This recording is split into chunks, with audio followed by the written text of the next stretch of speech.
Bonjour à tous. Aujourd'hui, j'ai le plaisir de faire cette vidéo sur un sujet un peu classique, mais toujours largement d'actualité, j'annoncerai avec la question suivante. L'Homo economicus priorise-t-il vraiment la recherche de résultats? Car, comme vous le savez tous, le discours entrepreneurial classique consiste à dire que tout dirigeant ne jure que par le résultat de son entreprise. C'est martelé partout dans la presse économique, bien. Alors, cela correspond-il à la réalité? Bon, vous comprenez bien que si je pose la question, c'est que j'ai introduit quelques doutes.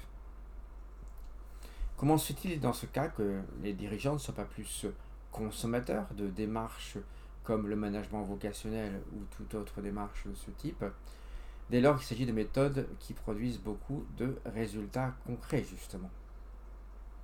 En effet, comme j'aide les managers à résoudre des problèmes complexes, à réussir de beaux projets, ça se traduit nécessairement en gains financiers quasi systématiques. De plus, il s'agit de gains à court terme, moyen terme, voire long terme.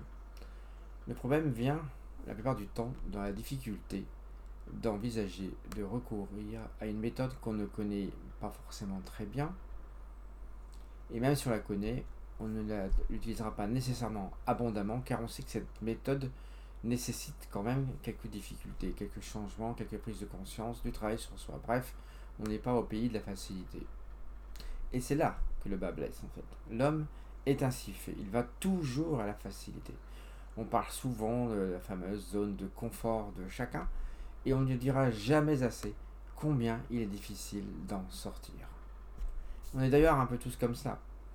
On préfère l'obtention de résultats sans faire d'efforts, et c'est ce qui explique le succès de certains jeux d'argent comme le loto, pour ne citer que celui-là. C'est ce qui explique aussi qu'on a beaucoup de mal à sortir des habitudes de la société de consommation, qui est pourtant décriée et critiquée par tous. Le problème est que la facilité ou le confort ne fonctionne qu'à court terme. C'est ça la vraie difficulté. Et aussi, elle produit des dommages collatéraux qu'on peut payer plus tard. Et le plus tard n'est pas forcément dans 107 ans, comme on dit. Prenons un petit exemple. Un manager va décider de réorganiser son entreprise à l'export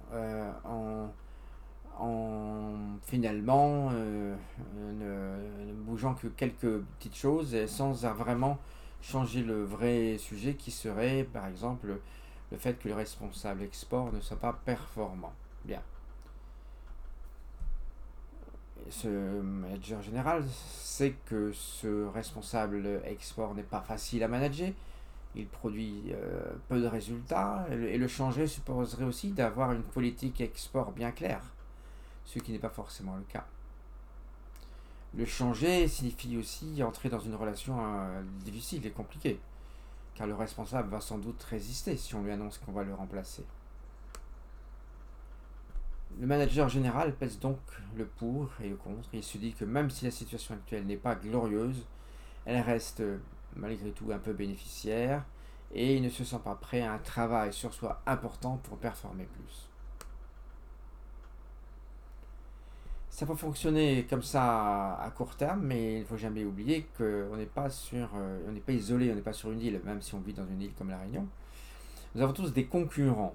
On peut vite devenir obsolète, has-been, souvenons-nous qu'un certain Pierre Dac, certes c'est de l'histoire ancienne, mais il est toujours d'actualité, qui disait autrefois la chose suivante: qui n'avance pas recule.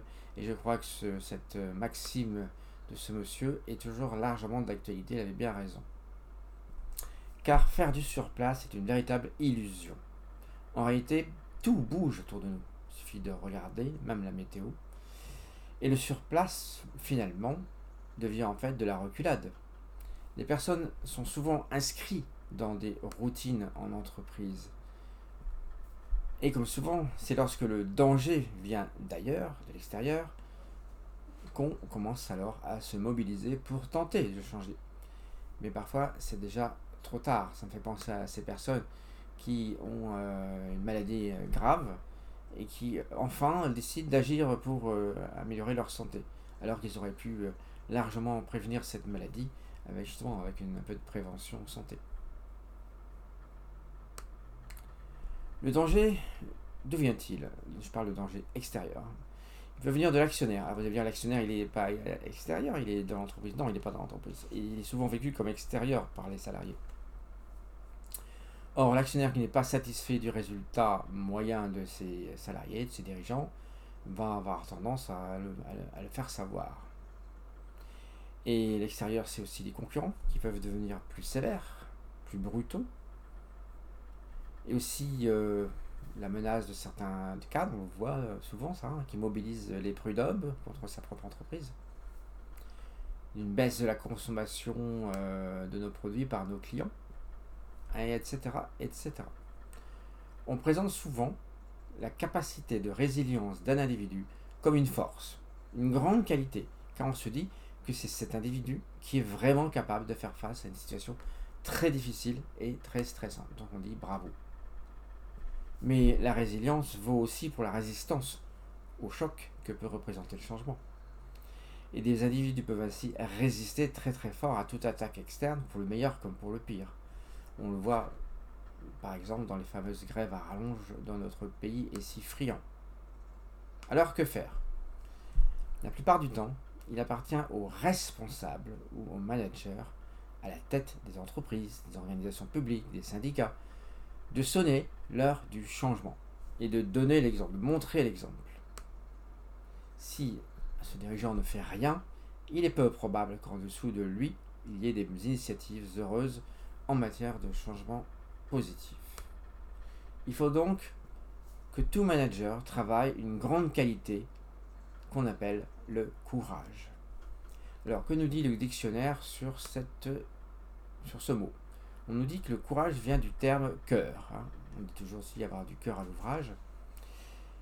Le courage signifie avoir une force de caractère qui permet d'affronter le danger, la souffrance, les revers, les circonstances difficiles ou encore une force, une énergie pour faire une action quelconque. On voit bien qu'avec le courage, on se situe dans une zone qu'on appelle de challenge, de défi. On parle d'une force, donc d'une énergie supérieure à la moyenne. On peut donc se poser la question tout de suite, comment faire pour la générer cette force? Sans doute est-ce une question d'éducation. On peut s'auto-éduquer au courage, par exemple en se donnant des challenges très régulièrement.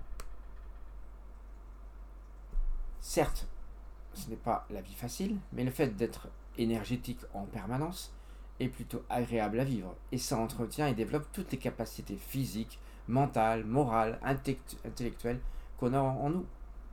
Donc on utilise finalement tout notre potentiel, en tout cas une bonne partie.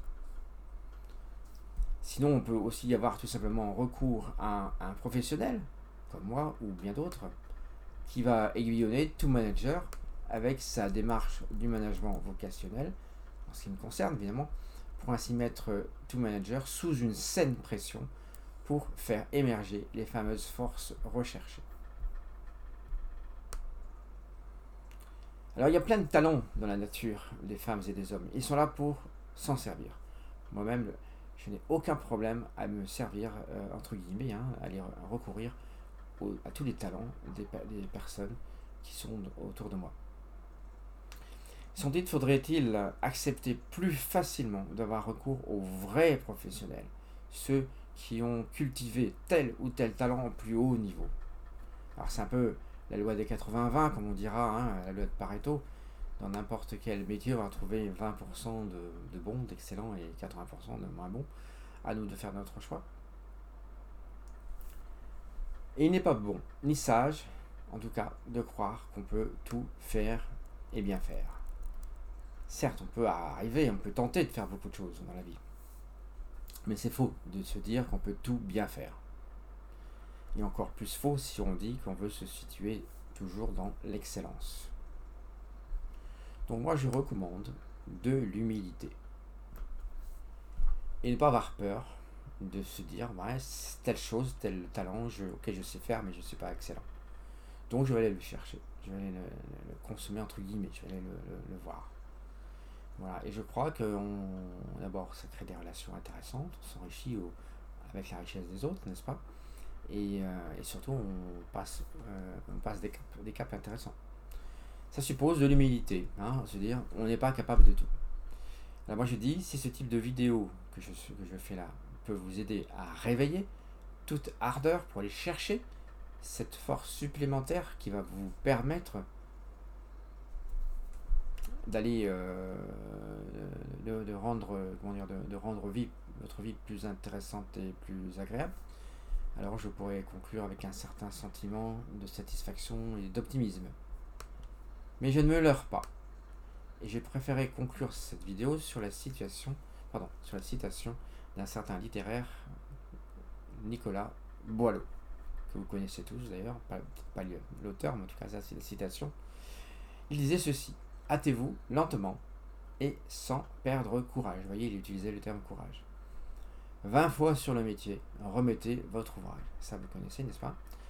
Polissez-le sans cesse et le repolissez. Ajoutez quelquefois et souvent, effacez. Oui, c'est l'humilité même. Voilà, donc je pense que cette citation qui date du XVIIe siècle est toujours largement d'actualité. On n'en a pas fini avec ce type de travail sur soi. Je vous remercie de votre attention et je vous dis à bientôt pour une prochaine vidéo.